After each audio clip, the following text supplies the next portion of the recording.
തിരുവനന്തപുരം വഞ്ചിയൂരിൽ റോഡിൽ പന്തൽ കെട്ടി സമ്മേളനം നടത്തിയതിൽ CPM സംസ്ഥാന സെക്രട്ടറി MV ഗോവിന്ദന് ഹാജരാകാൻ ഹൈക്കോടതിയുടെ നിർദ്ദേശം. ഈ മാസം 12-ന് വൈകിട്ട് 4 മണിക്ക് ഹാജരാകാനാണ് കോടതി നിർദ്ദേശിച്ചിരിക്കുന്നത്.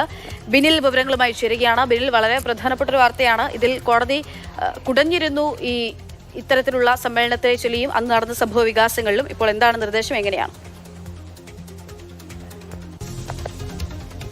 പക്ഷേ ഇതുമായി ബന്ധപ്പെട്ട നേരത്തെ തന്നെ സംസ്ഥാനത്തെ പ്രധാനപ്പെട്ട രാഷ്ട്രീയ നേതാക്കളോടെല്ലാം തന്നെ കോടതി നേരിട്ട് ഹാജരാകാൻ ആവശ്യപ്പെട്ടിരുന്നു.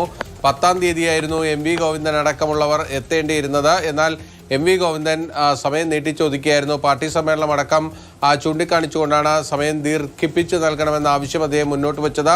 പക്ഷേ കോടതി 2 ദിവസത്തെ നീട്ടിയാണ് നൽകിയിരിക്കുന്നത്. അതായത് 12-ാം തീയതി ഉച്ചയ്ക്ക് ശേഷം കോടതിയിൽ നേരിട്ട് ഹാജരാകാനാണ് ഇപ്പോൾ MV ഗോവിന്ദന് നിർദ്ദേശം നൽകിയിരിക്കുന്നത്. മറ്റ് രാഷ്ട്രീയ നേതാക്കൾ 10-ാം തീയതി തന്നെ കോടതിയിൽ നേരിട്ട് ഹാജരാകണം. ഇതിൽ MV ഗോവിന്ദൻ മാത്രമല്ല, CPI സംസ്ഥാന സെക്രട്ടറി ബിനോയ് വിശ്വം അടക്കമുള്ളവരുണ്ട്.